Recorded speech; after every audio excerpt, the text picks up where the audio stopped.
Big boss ನೋಡ್ತೀರಾ? ನೋಡ್ತೀವಿ. Big boss ಅಲ್ಲಿ ಯಾರು ಇಷ್ಟ ನಿಮ್ಗೆ? ಗಿಲ್ಲಿ ಗಿಲ್ಲಿ ಇಷ್ಟ. ಯಾಕೆ ಇಷ್ಟ ಗಿಲ್ಲಿ? ಈ ಸೋ ಸಿಂಪಲ್ ನಾರ್ಮಲ್ ಫ್ಯಾಮಿಲಿಯಿಂದ ಬಂದಿದ್ದಾನೆ. ರಿಯಾಲಿಟಿ ಇದೆ ಅವ್ನ ಮಾತಲ್ಲಿ ಎಲ್ಲ. ಸೊ ಇಷ್ಟ. ಗಿಲ್ಲಿ ಕಾವ್ಯ ಬಗ್ಗೆ ಏನು ಹೇಳ್ತೀರಾ? ತುಂಬ ಚೆನ್ನಾಗಿದೆ ಪೇರು. ಮದುವೆ ಆದರೆ ತುಂಬ ಚೆನ್ನಾಗಿರುತ್ತೆ ಮೇಡಮ್. ಕಾಮಿಡಿ ಮಾಡ್ತಾನೆ, ಅವನ ವ್ಯಕ್ತಿತ್ವ ಚೆನ್ನಾಗಿದೆ, ಚೆನ್ನಾಗಿ ಆಟ ಆಡ್ತಿದ್ದಾನೆ, ಯಾವುದ್ರಲ್ಲೂ ಅವ್ನು ಕಮ್ಮಿ ಇಲ್ಲ. ಒಬ್ರ ಬಗ್ಗೆ ಹಿಂದೆ ಮುಂದೆ ಮಾತಾಡಿದ್ದೇ ನೋಡಿಲ್ಲ ನಾವು 3 ಮಂತ್ಸಲ್ಲಿ. ಬೇರೆಯವ್ರು ಇಲ್ಲಿ ಚೆನ್ನಾಗಿರ್ತಾರೆ, ಹಿಂದೆ ಹೋಗ್ಬಿಟ್ಟು ಏನೋ ಒಂದಾದ್ರೂ ಇವನಲ್ಲಿ ಒಂದೇ ಒಂದು ಪಾಯಿಂಟ್ ಕೂಡ ಕಾಣಿಸಿಲ್ಲ ನಾವು ನೋಡಿರೋ 3 ತಿಂಗಳು. ಬರೀ ಇದು ಗೇಮ್ ಆಡೋದು ಒಂದೇ ಅಲ್ವಲ್ಲ ಬಿಗ್ ಬಾಸ್ ಅಂದ್ರೆ, ಎಲ್ಲಾ ತರ ಎಂಟರ್ಟೈನ್ಮೆಂಟ್ ಕೊಡ್ತಾ ಇದ್ದಾರೆ. ಅದಕ್ಕೋಸ್ಕರ ಗಿಲ್ಲಿ ಇಷ್ಟ.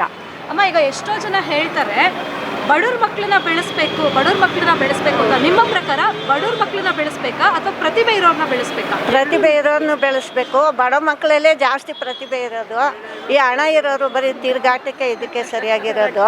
ಬಡ ಮಕ್ಕಳಲ್ಲಿ ಪ್ರತಿಭೆನೂ ಇರುತ್ತೆ, ಟ್ಯಾಲೆಂಟು ಇರುತ್ತೆ. ಅವ್ರನ್ನ ಬೆಳೆಸ್ಬೇಕು. ಇವ್ರನ್ನ ಗೆಲ್ಲಿಸ್ಬೇಕು. ಗಿಲ್ಲಿನ ಗೆಲ್ಲಿಸ್ಬೇಕು. ಹೌದು. ಈಗ ಗಿಲ್ಲಿ ಮತ್ತೆ ಕಾವ್ಯ ಜೋಡಿ ನೋಡಿದ್ರೆ ಏನು ಅನ್ಸುತ್ತೆ ನಿಮಗೆ?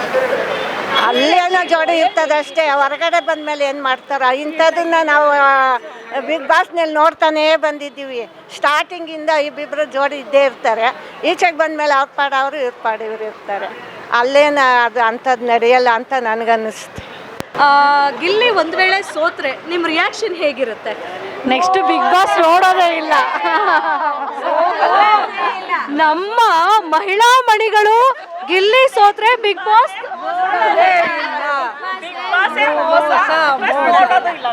ಗಿಲ್ಲಿ ಗಿಲ್ಲಿ ಗಿಲ್ಲಿ ಗಿಲ್ಲಿ